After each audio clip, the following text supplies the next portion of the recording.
트럼프 미 대통령의 강력한 관세 폭탄 정책이 계속되고 있습니다. 당장 심각한 합성 마약 문제가 해결되거나 크게 개선되지 않는다면 캐나다와 멕시코에 25% 관세를 예정대로 3월 4일부터 부과하고 중국에 대해서도 기존 관세 10%에 추가 관세 10%를 실행하겠다고 했습니다. 트럼프 대통령은 펜타닐에 대한 중국과 캐나다, 멕시코의 책임을 거론하고 우리는 이 재앙이 계속 미국을 해치게 할 수 없다고 강조했습니다. 그러면서 그것이 중단되거나 크게 제한될 때까지 3월 4일 발효 예정으로 제한된 관련 관세들이 예정대로 발효될 것이라고 했습니다. 당초 트럼프 대통령은 멕시코와 캐나다가 국경안보 강화에 협력하기로 하면서 두 나라에 대한 25% 관세를 한 달간 유예한 바 있습니다. 트럼프 대통령은 최근 영국 총리와의 회담의 앞선 자리에서 멕시코 및 캐나다와 원하는 수준의 진척이 있었느냐는 질문에 대해 마약의 경우 전혀 진척이 없었고 마약이 계속해서 우리나라로 쏟아지면서 수십만 명을 죽이고 있다고 했습니다.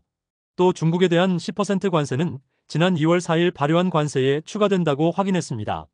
일각에선 트럼프 대통령의 이런 관세 발언이 상대국의 혼란을 가중시키면서 적극적인 협조에 나서도록 압박하기 위한 계산된 발언이라는 관측도 있습니다. 전 세계적인 관심이 집중된 상호관세에 대해서는 4월 2일부터 부과될 것이라고 재확인하고 있습니다. 부동산 시장 침체가 확산되면서 집값 하락폭이 커지고 있습니다. 서울도 양극화가 심화되면서 하락세로 돌아서는 곳이 증가하는 상황입니다. 한국부동산원이 발표한 1월 전국 주택 가격 동향 조사 등에 따르면 전국 주택 매매 가격 지수가 한 달 전 대비 0.1% 하락했습니다. 작년 12월 반년 만에 하락세로 돌아선 데 이어서 올해 1월부터는 하락폭이 더 커지는 상황입니다. 지역별로는 수도권이 보합해서 하락세로 돌아섰고 지방은 두 달 연속 마이너스 변동률 나왔습니다. 전국 시세 통계인 것 감안하면 개별 단지 하락폭은 수천에서 수억 원에 달하는 경우도 있고 대출금을 갚지 못하는 영끌주택은 경매 시장에 쏟아지고 있습니다. 또 서울 아파트 매물이 역대 최대치를 경신하는 등 연초부터 부동산 시장이 하방으로 방향을 잡아가는 추세입니다. 한국부동산원은 전국적인 대출 규제 등 영향으로 관망세가 확대되고 있다고 했습니다. 지역별로는 노원과 구로, 도봉 등 영끌 수요가 많은 지역이 가장 많이 떨어졌고 지방을 포함한 전국 아파트값은 0.15% 하락했습니다. 무리해서 집을 구입한 영끌 쪽 분위기는 더 심각합니다. 대출금을 갚지 못하는 최악의 상황에 내몰리면서 마지막까지 버티던 주택이 경매로 넘어가고 있습니다. 법원 경매정보 등에 따르면 작년 하반기 신규 경매 신청이 58,600건으로 지난 2022년 하반기 대비 무려 45% 이상 급증하고 있습니다. 하반기 기준으론 2009년 58,989건 이후 약 15년 만에 최대치 수준입니다. 은행 등 채권자는 대출금 회수를 위해서 법원에 경매를 신청합니다. 감정평가 후 실제 입찰을 진행하는 경매 매각기일까진 보통 6개월이 소요되며 해당 일정 감안하면 올해 상반기 경매 물건이 작년보다 더 많이 쏟아질 전망입니다. 지난달 생산자 물가가 석 달째 오름세를 이어갔습니다. 국내 공급 물가도 4개월째 상승하는 등 물가 상승 악재가 심화되는 상황입니다. 시장에서는 경기 침체와 물가 상승이 동반되는 스태그플레이션을 우려하고 있고 물가 상승은 기준금리 인하 가능성을 대폭 낮추기 때문에 사실상 한계 상황에 가까워진 가계부채의 치명타가 될 전망입니다.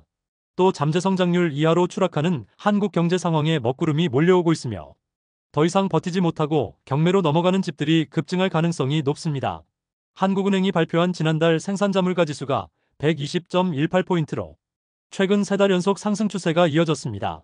또 상승폭도 0.4%에서 0.6%로 확대되고 있습니다. 생산자 물가는 생산자가 시장에 공급하는 상품과 서비스 가격 변동으로 통상적으로 최대 3개월 시차를 두고 소비자 물가에 반영되고 있습니다.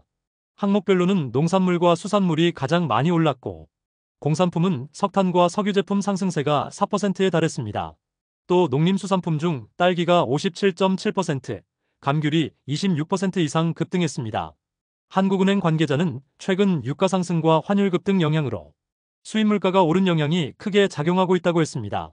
우리은행이 추가주택 구입을 위한 대출 취급을 다시 시작합니다.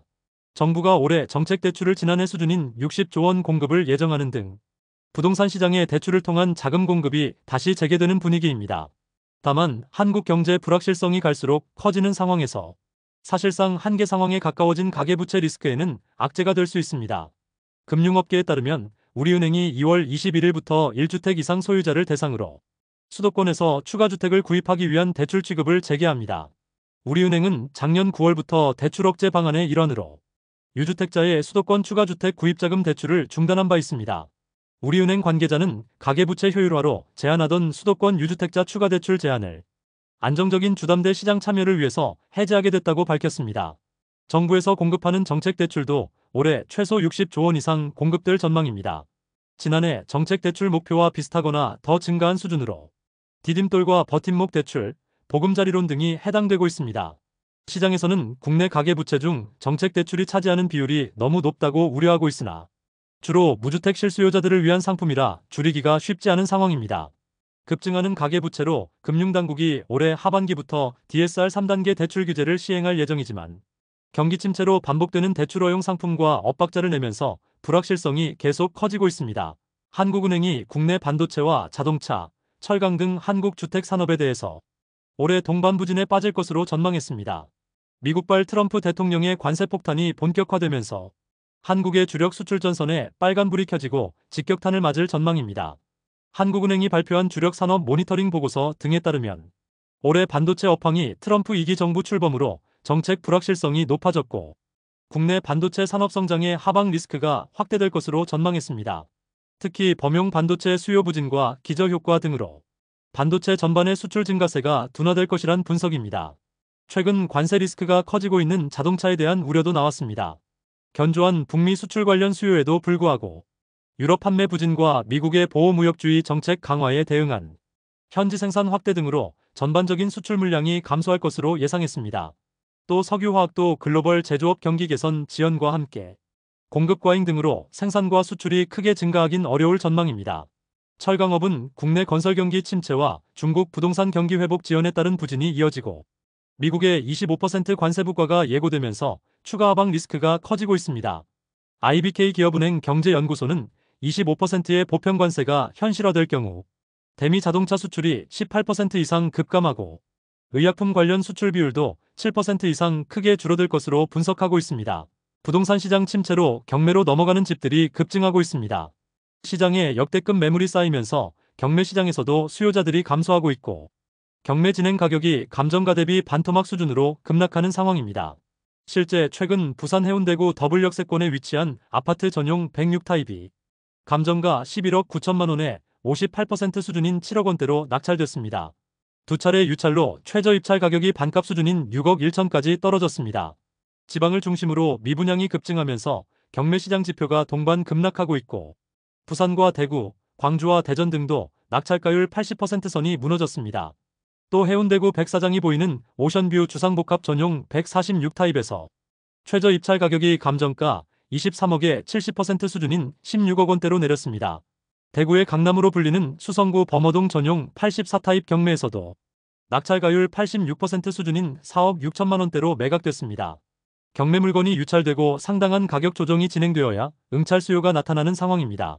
시장에는 계속해서 매달 경매 물건이 증가하는 추세에서도 전국 대부분 지역 낙찰가율이 하락하고 수요가 감소하는 현상이 심화되고 있습니다. 지금까지 잼스톤TV였습니다. 오늘 영상 도움되셨으면 구독과 좋아요 부탁드립니다. 시청해주셔서 감사합니다.